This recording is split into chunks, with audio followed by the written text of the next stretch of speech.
Hello my dear student. तो last lecture में आप लोगों ने क्या पढ़ लिया था बच्चों?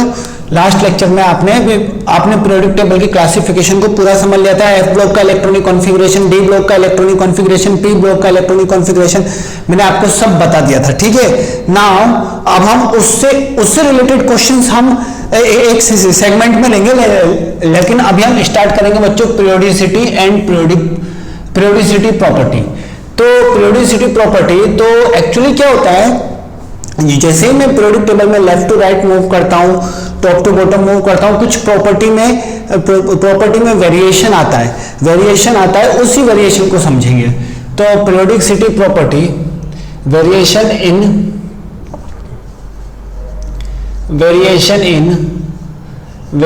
In property of element, properties of element in periodic table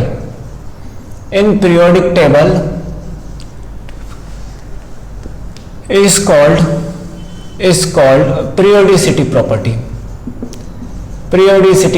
simple बात याद रखेंगे, ठीक है, ज्यादा टफ पे हम नहीं चलेंगे। Periodicity properties. अब पहला जो हमारा पीरियोडिसिटी प्रॉपर्टी होगा बच्चों, वो होगा हमारा कौन सा? Atomic volume. एटॉमिक वॉल्यूम हम किस के बारे में पढ़ेंगे? एटॉमिक वॉल्यूम के बाद atomic radius and ionic radius. हम किन किन के बारे में पढ़ेंगे वो मैं आपको बता रहा हूँ। रेडियाई, देन आफ्टर हम पढ़ेंगे बच्चों यहाँ पर आयोनाइजेशन एनर्जी, उसके बाद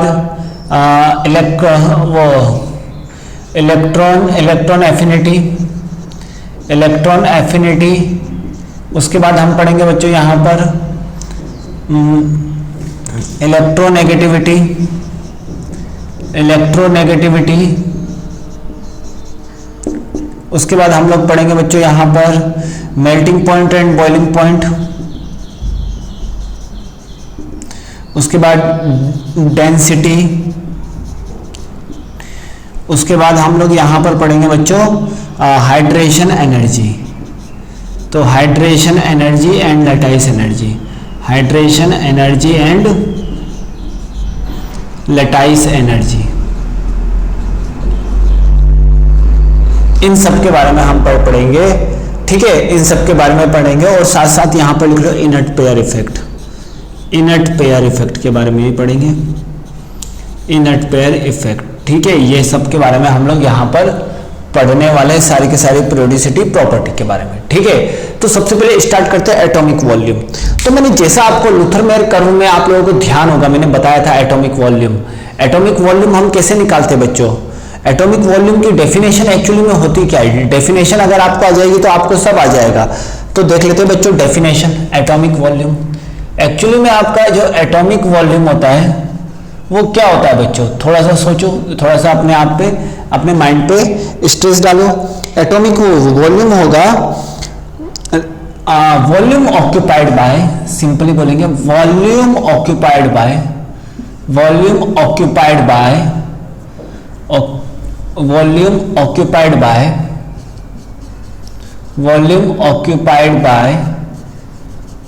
1 mole of element in its physical state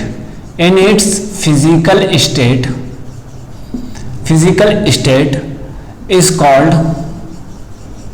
called atomic volume। उसी को हम क्या बोलेंगे? Atomic volume. तो एटॉमिक वॉल्यूम का आपका डेफिनेशन जो हुआ, अब समझना एटॉमिक वॉल्यूम किसके इक्वल है? वॉल्यूम ऑफ, यहां पर एटॉमिक वॉल्यूम तो 1 मोल, तो यहां पर लिख लेंगे 1 gram atom divide by density. ठीक है, सिंपल सी बात है, 1 gram atom divide by density. तो 1 gram atomic mass divided by density, ऐसे लिखेंगे 1 gram atomic mass divided by density. मतलब एक मोल की वजह से जो आपका वॉल्यूम ऑक्यूपाइड होगा वही आपका एटॉमिक वॉल्यूम होगा। नोट डाल के एक चीज लिख सकते हैं बच्चों आप लोग, जैसे मैंने लिखाया था लूथर-मेयर कर्व में, आप लोगों को बताया ही था मैंने लूथर-मेयर कर्व में क्या बताया था कि एटॉमिक वॉल्यूम आपका ये नहीं होता, एटॉमिक वॉल्यूम आपका 4/3 पाई आर क्यूब नहीं होता, ये नहीं होता आपका एटॉमिक वॉल्यूम। ये बिल्कुल ऐसा सोचना आप लोगों का गलत है, मैंने लूथर-मेयर कर्व में बताया था। ठीक है, समझ में आया? तो एटॉमिक वॉल्यूम एक्चुअली में क्या होता है, 1 मोल ऑफ एलिमेंट, किसी भी 1 मोल ऑफ एलिमेंट्स की वजह से जो वॉल्यूम ऑक्यूपाइड होता है that is called what, atomic volume. उस बात को ध्यान रखना, काफी इजी है, काफी सिंपल है, उसी को हम क्या बोलते हैं, एटॉमिक वॉल्यूम। तो atomic volume is equal to the 1 gram atomic mass divide by density. 1 gram atomic mass को हम क्या बोलेंगे, mass of 1 mole, mass of 1 mole of element divided by density. ठीक है, इस बात को थोड़ा सा आप लोग ध्यान रखें, काफी इजी है, काफी सिंपल है। इस चीज को 1 ग्राम एटॉमिक मास तो मैंने स्टैंडर्ड लैंग्वेज में लिख दिया, लेकिन मास ऑफ 1 मोल ऑफ एलिमेंट बोलते हैं। ठीक है, अब देखो इसका trend in periodic table, trends in periodic table. ठीक है, हमने लूथर-मेयर कर्व में अकॉर्डिंग टू लूथर-मेयर कर्व मैंने लूथर-मेयर कर्व में आप लोगों को बताया था ट्रेंड्स कैसे होता है, उसमें आप लोग देखोगे तो आप लोगों को पता पड़ेगा। मैंने क्या बोला था, एटॉमिक वॉल्यूम, जब आपका atomic volume left to right जाते हैं, मतलब व्हेन वी मूव, ठीक है, as we move in group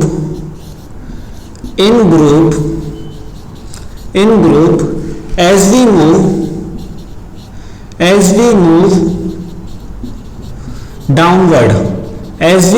downward, मतलब अगर ग्रुप में अगर मैं डाउनवर्ड मूव करूंगा तो आपका एटॉमिक वॉल्यूम क्या होगा, एटॉमिक वॉल्यूम विल इंक्रीजेस, आपका एटॉमिक वॉल्यूम आपका बढ़ेगा। ठीक है, लेकिन इन ग्रुप की तो बात कर ली मैंने, लूथर-मेयर में बताया था ना, जब आपका डाउनवर्ड डायरेक्शन में जाएंगे, मैंने लूथर-मेयर कर्व में पूरे अच्छे से बताया था। सेकंड, अगर मैं बात करूं इन पीरियड में as we move left to right, जैसे ही मैं लेफ्ट टू राइट मूव करता हूं तो क्या होता है, मैंने आपको बताया था first atomic volume will decrease, then after atomic volume will increase. तो क्या जाएगा, फर्स्ट यहां पर first atomic volume will decreases,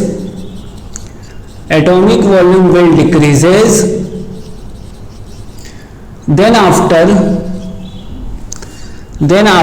atomic volume will increases।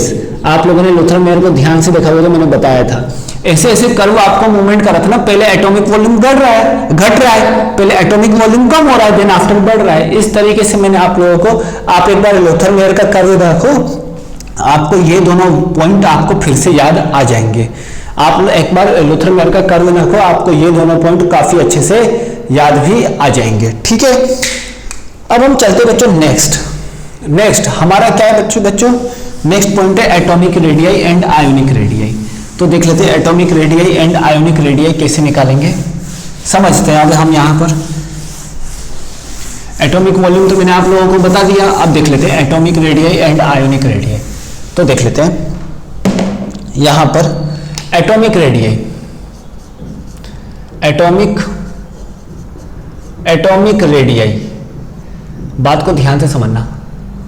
Atomic radii क्या होता है बच्चों, एटॉमिक रेडियाई की डेफिनेशन क्या होगी, एटॉमिक रेडियाई की डेफिनेशन आपकी होगी distance between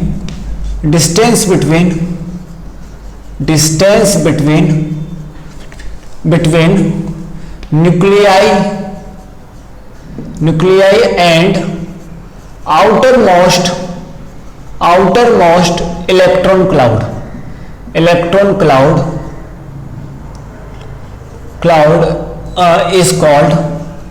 is called atomic radii। ठीक है, एटॉमिक रेडियाई। मतलब क्या होगा बच्चों, डिस्टेंस जो होगा, समझना ध्यान से, ये हमारा न्यूक्लियाई है, ये हमारा न्यूक्लियाई है। अब इसके आउटर मोस्ट इलेक्ट्रॉन क्लाउड्स कुछ ऐसे होंगे, आउटर मोस्ट इलेक्ट्रॉन क्लाउड कुछ ऐसे होंगे। आउटर मोस्ट इलेक्ट्रॉन क्लाउड और इसके बीच का जो डिस्टेंस होगा, वही हमारा क्या होगा बच्चों, वही हमारा होगा रेडियाई। ये पॉइंट अब आपको समझ में आ गया होगा। क्लाउड क्यों बनाया बच्चों? क्लाउड बनाने का सबसे बड़ा रीजन है कि इलेक्ट्रॉन आपके वेव नेचर भी शो करता है, मतलब वो वेव के फॉर्म में भी मूव करता है, तो इस वजह से हमको क्लाउड लेना पड़ा। ठीक है, इस वजह से हमको क्लाउड लेना पड़ा। अब इसमें एक इंपॉर्टेंट पॉइंट है, इसमें अब इंपॉर्टेंट पॉइंट है, measurement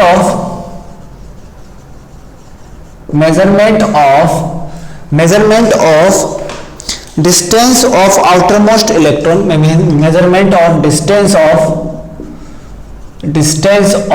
outermost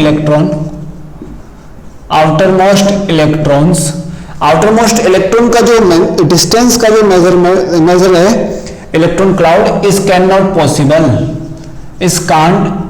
it can't possible.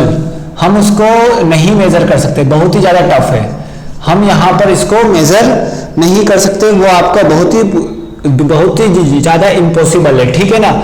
सो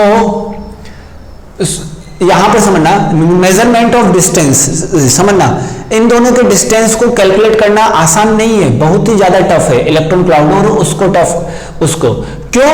क्योंकि कुछ आपके एटम कभी इंडिविजुअली एग्जिस्ट ही नहीं करते, एटम आपके इंडिविजुअली एग्जिस्टेंस नहीं होता है, ऐसा भी बोल सकते हैं। एटम का कभी भी आपका इंडिविजुअली मतलब आपका एग्जिस्टेंस नहीं होता है, ये इसका सबसे बड़ा ड्रॉबैक है। तो लिख सकते हैं ड्यू टू द एग्जिस्टेंस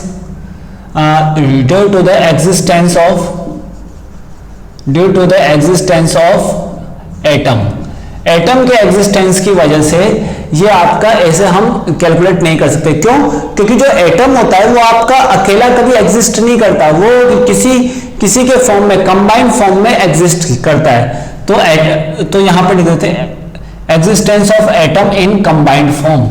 हाँ, कंबाइंड फॉर्म लिख देते हैं, जो कि ज्यादा अच्छा रहेगा। कंबाइंड फॉर्म में एग्जिस्ट करता है।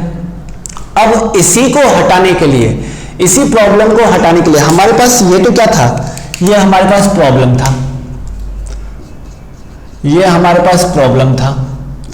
अब इसी प्रॉब्लम को हटाने के लिए हमने क्या किया बच्चों, हमने अलग अलग टाइप के रेडियाई को डिफाइन कर दिया। ठीक है, so we define the other way to calculate atomic radii। तो एटॉमिक रेडियाई को हमने दूसरा तरीका बना लिया कैलकुलेट करने का, other way to calculate atomic radii. तो यहां पर other way to calculate to atomic radii. अब देखो, किसी भी एटम के लिए 3 टाइप की रेडियाई आपकी पॉसिबल है। ठीक है, for any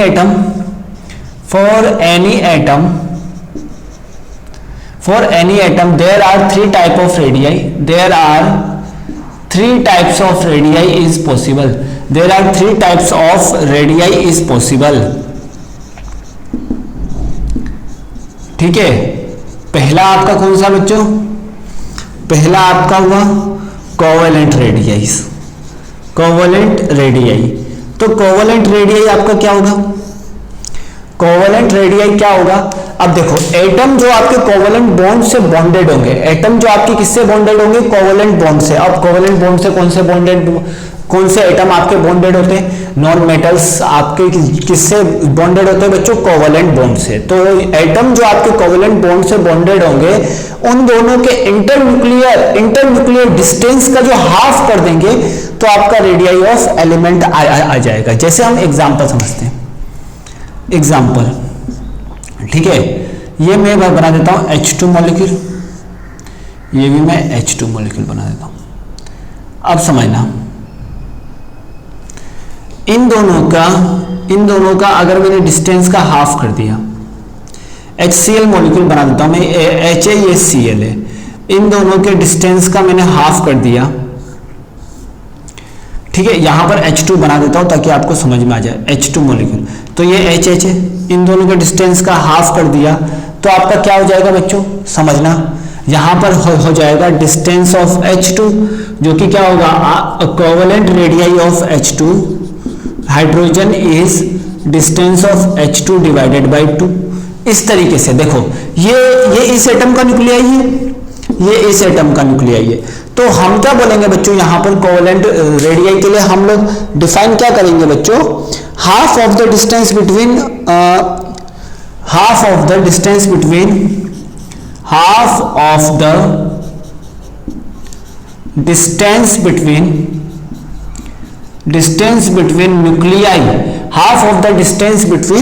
nuclei of covalent of diatomic बोल देंगे, हाँ diatomic बोलना सही रहेगा, of diatomic covalent molecule of diatomic covalent molecule of diatomic covalent molecule।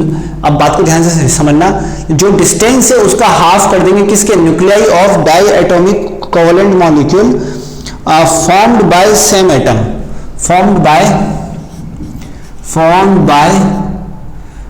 By atom लिख दो पहले, ठीक है, फॉर्म्ड बाय एटम।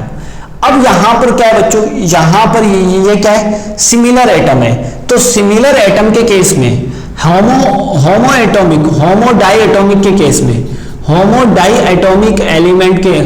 डाइएटॉमिक के केस में हम क्या करेंगे बच्चों, इसके केस में हमको क्या करना है, जो हमारा डिस्टेंस होगा, जैसे जो हमारा डिस्टेंस होगा, डिस्टेंस का हाफ ही हमारा क्या हो जाएगा बच्चों, covalent radius of hydrogen, distance का हाफ ही हमारा क्या हो जाएगा, covalent radius of hydrogen.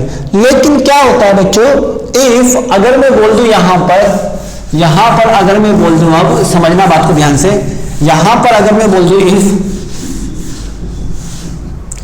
If अगर मैं बोल दूं यहां पर, वो तो मैंने समझाने के लिए आप लोगों को बनाया था कि सेम एटम के केस में, अगर मैं बोल दूं अब यहां पर इफ,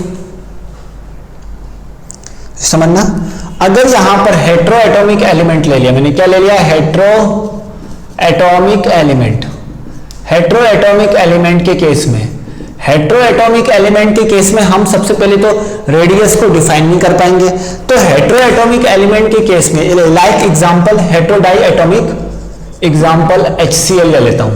अब HCl के केस में ये मैंने H एटम बनाया, ये मैंने Cl एटम बना दिया, ठीक है। अब देखो यहां पर इन दोनों के न्यूक्लियाई का इन दोनों के न्यूक्लियाई, इसके बारे में बताऊंगा मैं, इन दोनों के जो न्यूक्लियाई का जो डिस्टेंस होगा, डिस्टेंस ऑफ HCl, ठीक है, वो आपका क्या कहलाएगा बच्चों, ये आपका कहलाएगा बॉन्ड लेंथ, ये आपका क्या कहलाएगा बच्चों, बॉन्ड लेंथ, इसको हम बोलेंगे कोवेलेंट बॉन्ड लेंथ, इसको हम क्या बोलेंगे, कोवेलेंट बॉन्ड लेंथ, ठीक है, कोवेलेंट बॉन्ड लेंथ।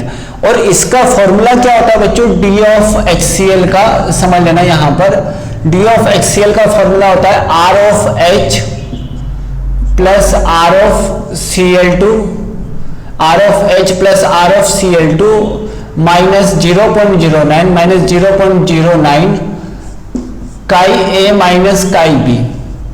ये आपका होता है बच्चों यहां पर, ये आपका इलेक्ट्रोनेगेटिविटी होता है, इलेक्ट्रोनेगेटिविटी ऑफ A, यहां पर बोल देंगे इलेक्ट्रोनेगेटिविटी ऑफ B। इसके बारे में मैं आगे डिस्कस करने वाला हूं, आप लोग चिंता मत करो। लेकिन हेट्रो एटॉमिक एलिमेंट के केस में ये आपका बॉन्ड लेंथ होता है। तो इस वाले फॉर्मूले में जो मुझे RH निकालना है वो मैं कैसे निकालूंगा, जो मुझे RH निकालना है वो मैं कैसे निकालूंगा, H2 का हाफ कर दूंगा। जो ये मुझे RCl निकालना है वो कैसे निकालूंगा, Cl2 का हाफ कर दूंगा। तो ये एक्स्ट्रा पॉइंट डाल के लिख लो,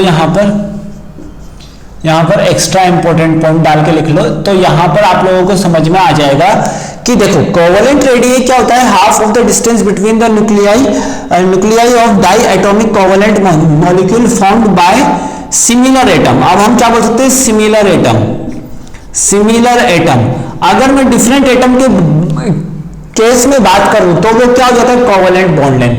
तो वो क्या हो जाता है बच्चों, कोवेलेंट बॉन्ड लेंथ। हमको एटम का निकालना है ना, मुझको एच का रेडियस निकालना है। मुझको ऐसा थोड़ी ना कि एच का रेडियस निकालना है HCl से, नहीं वैसा तो नहीं करना ना, मुझे एच का रेडियस निकालना तो सिमिलर एटम लेना पड़ेगा, ठीक है। लेकिन अगर ये होमो एटॉमिक होगा तो ऐसा होगा, हेटेरो एटॉमिक होगा तो आपका डी का फॉर्मूला ये होगा, ठीक है। और हेटेरो एटॉमिक के केस में आप कभी भी रेडियस ऑफ हाइड्रोजन और रेडियस ऑफ क्लोरीन नहीं निकाल सकते। वहां पर केवल और केवल आप क्या निकालोगे, बॉन्ड लेंथ ऑफ HCl। आपने यहां पर बॉन्ड लेंथ ऑफ HCl निकाला। यहां प्रॉब्लम समझना क्या होता है, बॉन्ड लेंथ ऑफ HCl निकाला और उसका फॉर्मूला कुछ ऐसा होता है, ठीक है। ये तो था हमारा कोवेलेंट रेडियस, ठीक है। अब कोवेलेंट रेडियस के बाद अब हम समझते बच्चों मेटालिक रेडियस, ठीक है। अब इसके बाद हम लोग समझते बच्चों मेटालिक रेडियस। तो मेटालिक रेडियस हमारा क्या होता है, मेटालिक रेडियस हमारा क्या होगा बच्चों, काफी सिंपल है मेटालिक रेडियस। तो मैं आप लोगों को बता देता हूं मेटालिक रेडियस। मेटालिक रेडियस क्या होगा बच्चों, ठीक है। अब देखो यहां पर if two atom is attached together, if two atoms is attached together through metallic bonding मतलब दो एटम है जो आपका किससे अटैच है बच्चों, आप लोगों के मेटालिक बॉन्डिंग से अटैच है, ठीक है। True together metallic bonding, than half of the distance between adjacent nuclei, than half of the distance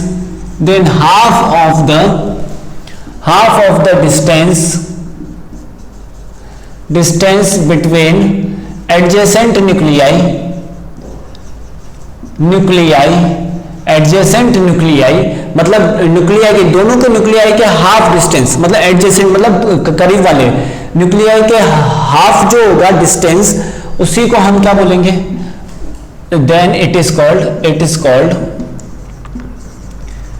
called metallic radius. समझना है कैसे निकाला, यही सब तो कंसेप्ट आपके काम आएंगे अभी थोड़ी देर में, मेटालिक रेडियस। अब बात समझना, यहां पर क्या होगा, मेटल, दो मेटल है इस तरीके से, देखो यहां पर एटम को मैंने टच करके निकाला है, पहले एटम को मैंने टच करके नहीं ओवरलैप करके निकाला था। कोवेलेंट में मैंने एटम को कैसे निकाला था बच्चों, ओवरलैप करके निकाला था। यहां पर एटम को कैसे निकाला बच्चों, केवल और केवल टच किया। देखो यहां पर समझो बात को, अंतर यही है, ये न्यूक्लियाई है, ये आपका न्यूक्लियाई है। अब इस न्यूक्लियाई के इंटर न्यूक्लियर डिस्टेंस का अगर मैं हाफ कर दूंगा, ये मेरा M मेटल है, ये मेरा M मेटल है, इन दोनों के इंटर न्यूक्लियर डिस्टेंस का अगर मैं हाफ कर दूंगा तो यहां पर क्या आ जाएगा, DM। और अगर मैंने इसका हाफ कर दिया तो क्या आ जाएगा, radius of metal equal to DM/2। तो यह मेरा क्या आ गया बच्चों, इसी को हम क्या बोलेंगे, मेटालिक रेडियस। इसी को हम क्या बोलेंगे, मेटालिक रेडियस। हमारा एक और रेडियस डिफाइन होता है बच्चों, वैन डर वाल रेडियस। तो उसके बारे में समझते हैं अब हम, वैन डर वाल रेडियस। अब वैन डर वाल रेडियस क्या होता है बच्चों, ठीक है। अब वैन डर वाल रेडियस में हम क्या बोलेंगे, इफ टू एटम्स और मॉलिक्यूल अटैच टुगेदर, ठीक है। अब मैं क्या बोलूंगा, if two atoms and molecule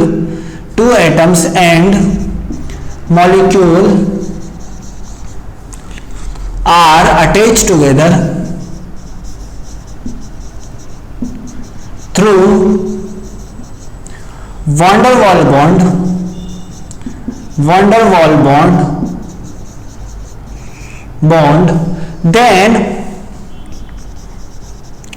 then half of the distance between nearest nuclei, half of the distance between nearest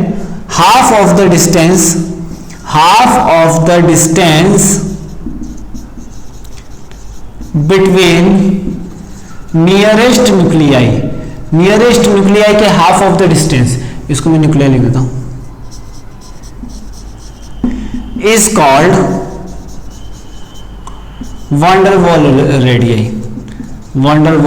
radii. अब इस बात को समझना कैसे होता है, समझना, जैसे मैंने कोई ये ले लिया एग्जांपल,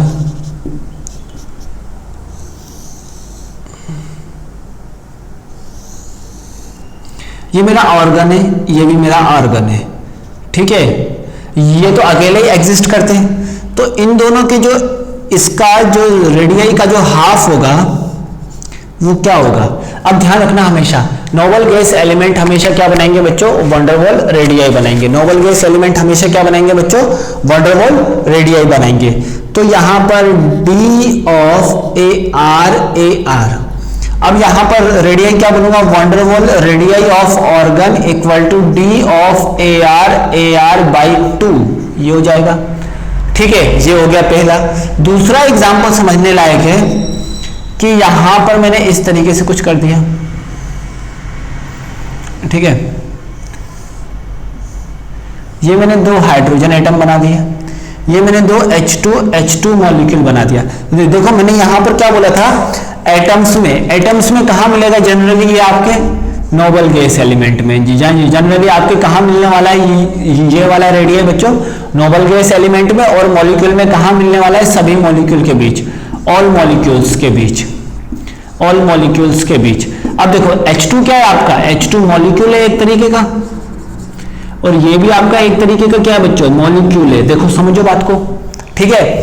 अब इसका यहां पर भी न्यूक्लियाई होगा, यहां पर भी न्यूक्लियाई होगा, ठीक है, ये एक न्यूक्लियाई होगा, एक ये तो H एटम है ना, यहां पर तो H एटम है, यहां पर भी आपका H एटम है, यहां पर भी आपका H एटम का ही है, यहां पर भी ये आपका H एटम का है।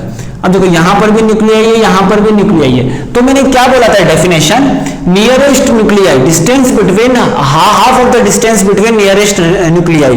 तो यहां पर नियरेस्ट न्यूक्लियाई कौन से हैं, ये वाला यहां पर आपका नियरेस्ट न्यूक्लियाई है।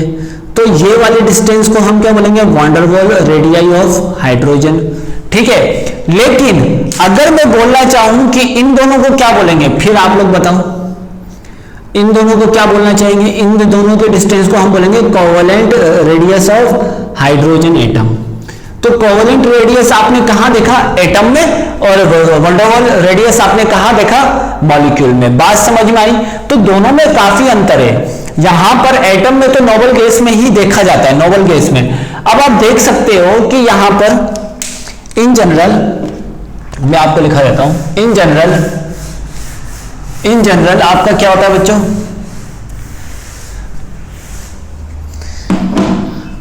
यहां पर समझना, इन जनरल आपका क्या होता है, इन जनरल आपका कोवेलेंट रेडियस सबसे छोटा होता है, फिर आपका मेटालिक रेडियस होता है, फिर आपका वैन डर वाल रेडियस होता है। आप देख सकते हो कैसे, कोवेलेंट रेडियस में मैंने कैसे बनाया था, ऐसा बनाया था। मेटालिक रेडियस मैंने कैसे बनाया था, मेटालिक रेडियस मैंने कुछ ऐसा बनाया था। और मैंने ये जो क्या बोलते हैं वैन डर वाल रेडियाई मैंने कैसे बनाया था, एटम आपके दूर दूर थे, इस तरीके से बनाया था। ये मेरा वैन डर वाल रेडियाई था, ये मेरा कौन सा था, मेटालिक रेडियाई, ये मेरा कौन सा था बच्चों, यहां पर कोवेलेंट रेडियाई। तो बताओ लेंथ किसकी बड़ी हुई, लेंथ किसकी बड़ी होगी, किसको मैं हाफ करूंगा तो लेंथ मुझे ज्यादा मिलेगी।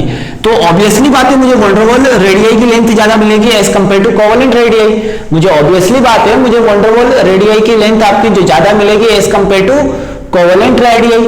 तो आप लोग समझ सकते हो कि जनरल आपका लेंथ मतलब लेंथ ऑफ रेडियाई का लेंथ किसका ज्यादा होगा बच्चों, आपका कोवेलेंट रेडियाई का सबसे कम होगा, सबसे ज्यादा होगा वैन डर वाल रेडियाई का। ये तो था हमारे रेडियस के बारे में। रेडियस को हमने इस तरीके से निकाला है किसी भी एटम के, ठीक है, किसी भी एटम के रेडियस को हमने इस तरीके से निकाला है, ठीक है। अब आपको इसमें इंपॉर्टेंट बात समझनी है जो क्या है, ट्रेंड्स। अब देखो ट्रेंड्स को थोड़ा सा ध्यान से समझना, आप लोग ट्रेंड्स को थोड़ा सा ध्यान से समझना, मैं आप लोगों को बताऊंगा, ध्यान से समझना। यहां पर ट्रेंड्स को, trends in atomic, trends in atomic radii in periodic table. अब पीरियोडिक टेबल में क्या ट्रेंड है एटॉमिक रेडियाई का, उसको समझो। देखो जैसे ही मैं डाउन टू द ग्रुप जाऊंगा, जैसे ही मैं कहां जाऊंगा बच्चों, डाउन टू द ग्रुप जाऊंगा, पहला इन ग्रुप में बात कर लेता हूं, इन ग्रुप में अब आप समझ पा रहे होंगे, अब आप समझेंगे, अब आप बहुत अच्छे से समझेंगे। When we move downward direction, when we move downward direction in periodic table, क्या होता है बच्चों, जब जैसे ही मैं डाउनवर्ड डायरेक्शन, पीरियोडिक टेबल के डाउनवर्ड डायरेक्शन में मूव करूंगा तो आपका क्या होगा, atomic radii will increase, atomic radii will increase due to the addition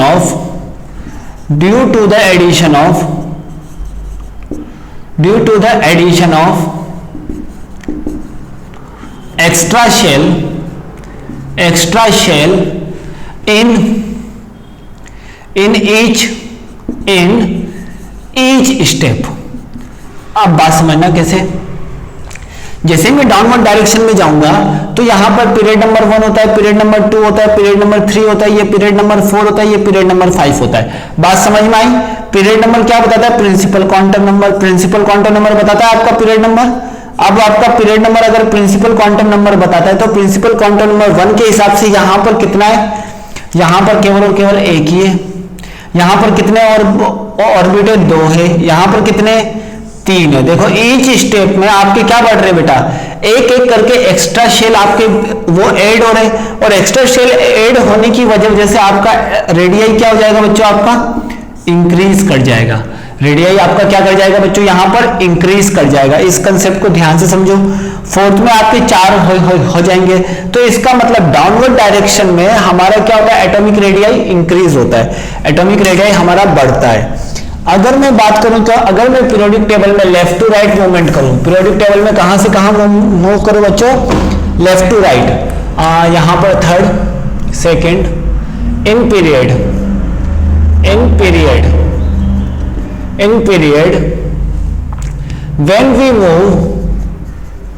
when we move left to right,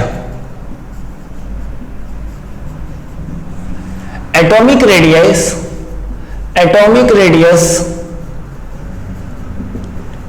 will decrease, atomic radius आपका डिक्रीज होगा due to the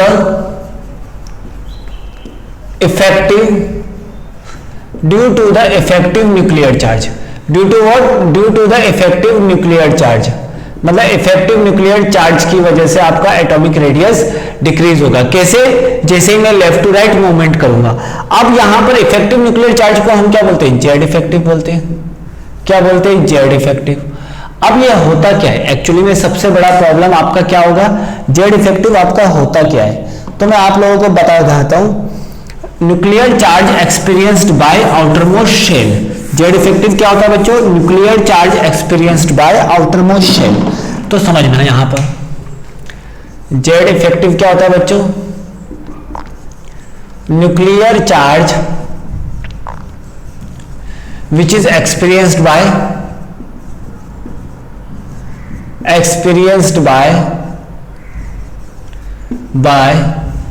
outer most electron. देखो ये तो मैं आपको कल निकालना सिखाता हूं अच्छे से, कल के लेक्चर में है बच्चों ये आपका Z effective outer most electron. अब देखो क्या होता है जेड इफेक्टिव, क्या होता है जेड इफेक्टिव आपका जनरली होता है बच्चों, मैं आपको बताता हूं, force between nuclei and electron, nuclei और इलेक्ट्रॉन के बीच फोर्स होता है। और जो शील्डिंग पावर होता है, शील्डिंग पावर क्या होता है, शील्डिंग प्रॉपर्टी, मतलब शील्डिंग प्रॉपर्टी या फिर स्क्रीनिंग इफेक्ट, यहां पर मैं लिख देता हूं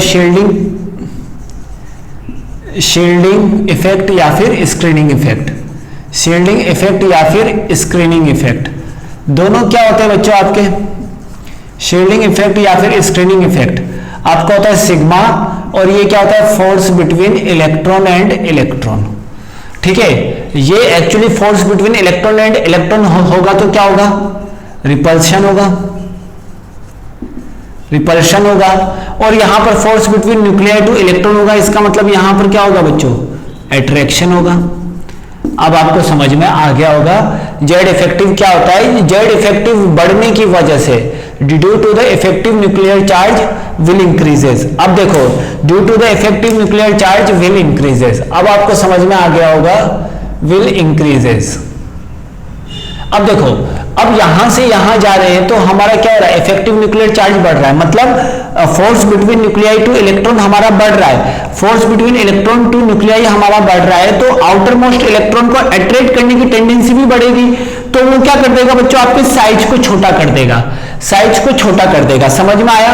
बात को ध्यान से समझना कि यहां पर क्या बोल रहा है, effective nuclear charge, nuclear charge which is experienced bye outer most electron, मतलब आउटर मोस्ट इलेक्ट्रॉन के आउटर मोस्ट इलेक्ट्रॉन जो न्यूक्लियर चार्ज को मतलब एक्सपीरियंस कर रहा होगा, मतलब न्यूक्लियाई से जो अट्रैक्शन पावर एक्सपीरियंस कर रहा होगा वो बहुत ज्यादा होगा, और बहुत ज्यादा होने की वजह से इलेक्ट्रॉन क्या हो जाएगा, न्यूक्लियाई में आपका पॉजिटिव चार्ज होता है और इलेक्ट्रॉन आपका नेगेटिव चार्ज होता है, तो पॉजिटिव चार्ज होता है और वो आपका नेगेटिव चार्ज होता है, तो वो उसको अट्रैक्ट करना चाहेगा। मतलब बताता हूं मैं आपको, ये आपका न्यूक्लियाई है, ये मेरा आउटर मोस्ट इलेक्ट्रॉन है, ठीक है, यहां पर मैंने इलेक्ट्रॉन लगाया, यहां पर मैंने इलेक्ट्रॉन लिया, यहां पर मैंने इलेक्ट्रॉन लिया, यहां पर मैंने इलेक्ट्रॉन लिया, यहां पर मैंने इलेक्ट्रॉन लिया, यहां पर मैंने इलेक्ट्रॉन लिया, यहां मैंने इलेक्ट्रॉन लिया, यहां मैंने इलेक्ट्रॉन लिया। अब देखो, न्यूक्लियाई में जो न्यूक्लियर चार्ज है वो इसको क्या करना चाहेगा, अट्रैक्ट करना चाहेगा, ठीक है, और ये वाले जो आपके क्या करना चाहेंगे, इसको रिपल करना चाहेंगे, ये वाले आपके क्या करना चाहेंगे बच्चों, इसको रिपल्सिव फोर्स लगाएंगे, ठीक है, रिपल्सिव फोर्स लगाएंगे। बात समझना, ये वाले आपके रिपल्सिव फोर्स लगाएंगे, और रिपल्सिव फोर्स लगने की वजह से यहां पर क्या होगा, screening effect, screening effect, screening effect, या फिर हम क्या बोलेंगे इसको, शील्डिंग इफेक्ट। क्या बोलेंगे इसको हम, शील्डिंग इफेक्ट। बात समझना ध्यान से, इसको हम क्या बोलेंगे, शील्डिंग इफेक्ट। और ये वाला कौन सा होगा, यहां पर जो जितना पॉजिटिव चार्ज रहेगा उसको हम बोलेंगे न्यूक्लियर चार्ज, उसको हम क्या बोलेंगे, न्यूक्लियर चार्ज। लेकिन जितना चार्ज वो अट्रैक्शन में लगा रहा है उसको हम क्या बोलेंगे, यहां पर इफेक्टिव न्यूक्लियर चार्ज होगा, यहां पर इफेक्टिव न्यूक्लियर चार्ज होगा, ठीक है, इफेक्टिव न्यूक्लियर चार्ज होगा। अब यहां पर जब हमारा इफेक्टिव न्यूक्लियर चार्ज होगा मतलब force between electron two electron आपका बढ़ जाता है। अब देखो, इफेक्टिव न्यूक्लियर चार्ज अगर बढ़ेगा, समझना, इफेक्टिव न्यूक्लियर चार्ज अगर आपका इंक्रीज होगा तो आपका इसका साइज क्या हो जाएगा, छोटा हो जाएगा, ठीक है, इसका साइज हमारा क्या हो जाएगा बच्चों, आपका छोटा हो जाएगा, ठीक है। इस तरीके से हम देख सकते हैं कि फाइनली हम क्या बोल सकते हैं बच्चों, यहां पर फाइनली हम यहां पर क्या बोल सकते हैं बच्चों, यहां पर हम सिंपली बोल सकते हैं यहां पर कि आपका जो यहां पर कि आपका जो यहां से यहां मतलब पीरियोडिक टेबल में जब मैं यहां से यहां मूव करता हूं, समझना, यहां से जब मैं यहां से यहां मूवमेंट करूंगा पीरियोडिक टेबल में, लेफ्ट टू राइट ये है, यहां से यहां मूवमेंट करूंगा तो आपका एटॉमिक रेडियाई बढ़ेगा, एटॉमिक रेडियाई बढ़ेगा। और क्यों बढ़ेगा, due to the effective nuclear charge. कल मैं इसको कैलकुलेट करना सिखाऊंगा आप लोगों को। और मैं अगर टॉप टू बॉटम जाऊंगा, टॉप टू बॉटम अगर मैं जाऊंगा तो क्या होगा बच्चों, यहां पर आपका तो भी आपका एटॉमिक रेडियाई बढ़ेगा। फाइनल बात हमारा यह है कि एटॉमिक रेडियाई बढ़ेगा, एटॉमिक रेडियाई बढ़ेगा, क्यों, due to the increment in extra shell, due to the increment in extra shell, मतलब एक्स्ट्रा शेल के इंक्रीमेंट होने की वजह से आपका बढ़ जाएगा, ठीक है। तो इस तरीके से हमारा क्या था बच्चों, एटॉमिक रेडियाई का ट्रेंड था एटॉमिक वॉल्यूम का। अब इससे रिलेटेड जो एक्सेप्शंस है वो मैं आपको नेक्स्ट क्लास में बताऊंगा। पहले उससे पहले मैं आपको शील्डिंग इफेक्ट और मैं आप लोगों को Z effect, effective nuclear charge, वो सब मैं आप लोगों को सिखाऊंगा। शील्डिंग इफेक्ट क्या होता है, force between electron two electron, और आपका इफेक्टिव न्यूक्लियर चार्ज क्या होता है, force between nuclei two electron, ठीक है। उसका कैलकुलेशन मैं आपको अच्छे से सिखाऊंगा पहले इतना आप लोगों को जान लेना है, ठीक है। आज आप लोगों को इतना याद कर लेना है, ठीक है। और आप लोगों के लिए होमवर्क मैं आप लोगों को डीपीपी भेजूंगा ग्रुप में, तो आप लोगों को उस डीपीपी का फर्स्ट, सेकंड और थर्ड पार्ट आज का आज ही कंप्लीट कर लेना है, ठीक है। आई होप सो कि आपको यहां तक समझ में आया होगा। So thanks for watching this.